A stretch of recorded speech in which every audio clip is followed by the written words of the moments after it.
Hi everyone! Welcome back again to my food blog.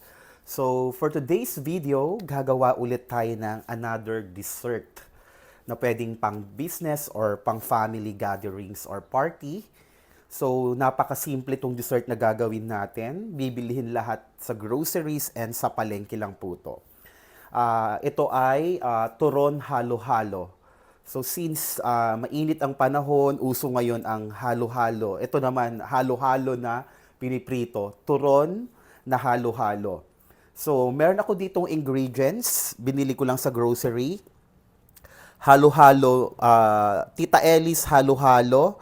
Pero kapag ito kasi meron na siyang makapuno, langka, and then sweet beans, and then red beans, kaong, and nata de coco. Mix na po siya. And then, store-bought din yung aking ubi halaya.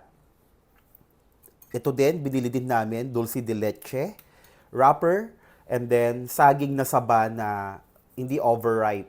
Parang maniba lang. Ito, may green-green pa siya. Okay?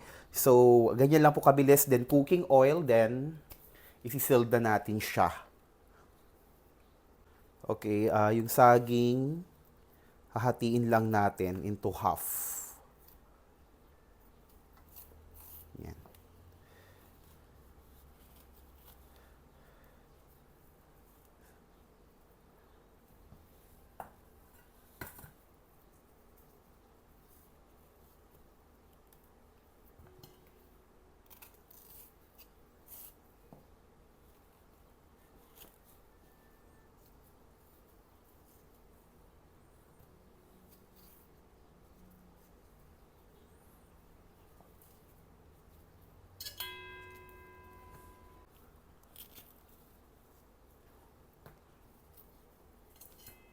Okay everyone, i-assemble na natin yung ating turon. So maglalagay tayo ng saging na kalahati. And then with the ube halaya. Ayan.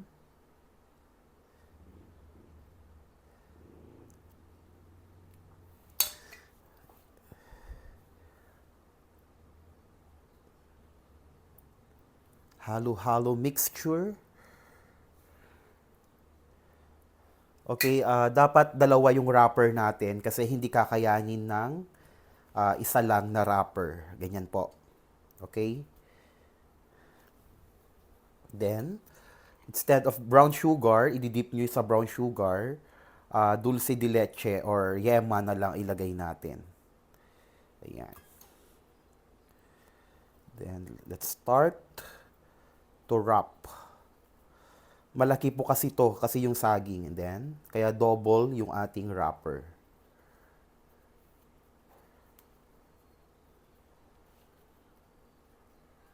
So, para lang tayong nagbabalot ng suman sa dahon ng saging. Then, basahin yung wrapper, water or egg white. Pero mas gusto ko tubig, mas cheaper. And that's it. Okay, magpainit po tayo ng mantika at around 160 degrees to 170 degrees Celsius. Kuha lang kayo ng barbecue stick. Kapag kumukulo na yung barbecue stick, meaning ready na ang inyong cooking oil. Then deep fry hanggang maging light golden brown ang ating wrapper. I think kasya ang tatlo to fry.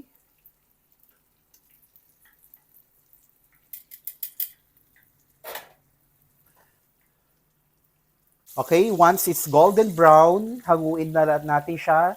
Ilagay sa cooling rack para madrip yung excess oil na na-absorb ng ating wrapper. Ayan. So, ganyan lang po. Kabilis gawin ang turon halo-halo.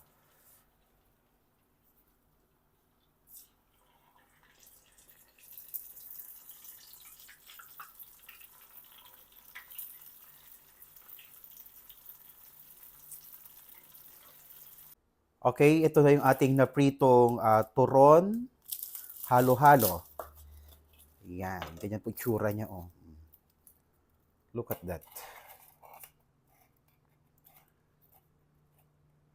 So, plate lang natin siya. Wow.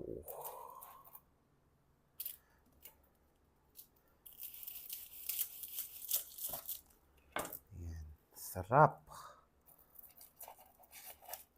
Then, let's dust with powdered sugar on top or another dulce de leche.